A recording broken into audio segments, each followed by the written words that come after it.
Lyric ఎలా ఉంది? భలే ఉంది, సూపర్ అసలు. యాక్చువల్‌గా నాకు చరణం చాలా నచ్చింది. చూడు తెలుపు బావుంది కదా! బాగుంది. నువ్వు రాసినవన్నీ కాన్సెప్ట్ బాగుంటాయి, అన్ని సూపర్ కాన్సెప్ట్లు. కానీ మహేష్ నాకొకటి అర్థం కాదు. ఈ రీల్ అద్భుతంగా ఉంది. ఈ యాక్టింగ్ చాలా బావుంది. లిరిక్స్ చాలా బాగా రాస్తావు. ఈ లైన్ అద్భుతంగా ఉంది. ఇలా అనడమే తప్పితే నాలో ఇంకొక ప్రతిభ కూడా ఉంది. దాన్ని ప్రోత్సహించాలని నీకెప్పుడు అనిపించలేదా? ఏముంది, న్యూస్ రీడింగ్ చేస్తావా?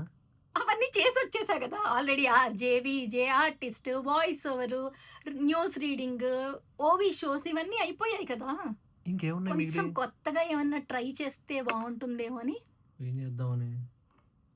సరే నీ ఇష్టం. ఆ లిరిక్స్ సూపర్ రాసావు. బా రాసా కదా! సూపర్ నువ్వు రాసావు. అద్భుతంగా మ్యూజిక్ చేసావు కదా! అవును, మామూలుగా చేస్తుంటాను. అంటే ఎవరి చేత పాడించాలని ఉంది నీకు? ఎవరి చేత అంటే అదే చూస్తున్నాను. చెన్నైలో నువ్వా నేను పాడతాను. పాడతావా? నువ్వు పాడతావా?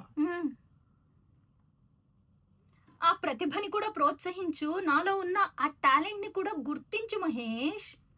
సరే, ఇంక సాహసం అని చేస్తానంటే నేనెందుకు వద్దంటాను. కానీ అదే సినిమాలో సాహసం చేయరాటింబక అన్నట్టు వెళ్ళనా స్టూడియో లోపలికి మరి?